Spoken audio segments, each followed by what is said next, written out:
Okay, welcome back, folks. We're here with another video. This time we're reflecting, and we're talking about videos 1 and 2 on bias. So let's get into it. Again, these are the big philosophical videos where we're talking about kind of the nature of research here. One thing I thought was interesting right off the bat, bias is easy to describe, but it's messy in real life. Yeah, some of these lines are very unclearly drawn, especially in fitness, where people's interests are so tied up in money sometimes, especially in terms of like supplementation and selling products. So there's a lot to talk about here. Professionals exist between the research and the everyday application. I think that's a very good point, kind of lying kind of on the practical center line between the front line of the science and also kind of the methodologies that are working in the field and are practical and usable. Would you modify your initial response to the question about the opposite of unbiased? I don't exactly remember my answer. I remember I didn't say biased, but I don't remember exactly what I said. I maybe said truth or something like that. And now that we've talked about it and said pure objectivity, I actually feel pretty good about that. I'm going to keep my answer. So we also talked in this video, point of orientation equals origin of bias. Yeah, this is the really cool thing about going to grad school, I think, is getting exposed to people who are in different fields.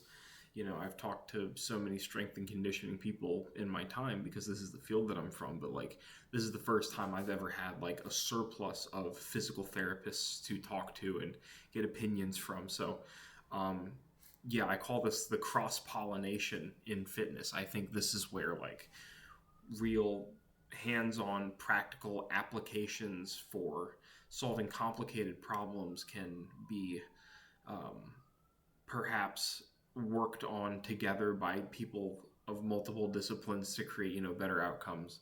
I think it's a very cool thing. And we all bring complementary traits, from our different backgrounds, and I think that helps, again, just kind of accelerate the learning process.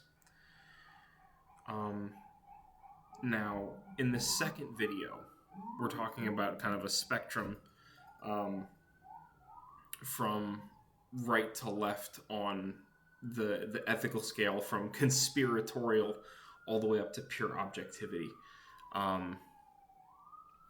Between bias and conspiracy, this is the area where thinking kind of gets corrupted. So one thing I thought was interesting where we mentioned that like this is kind of the side of the scale for emotional thinking.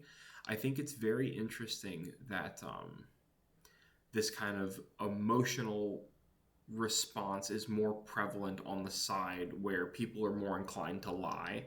I think that makes the most sense in terms of the practical outcomes of kind of how these dynamics normally play out. But yeah, I thought that was very interesting, where people who tend to take their emotions out of their decisions find themselves closer to objectivity than, conspiracy.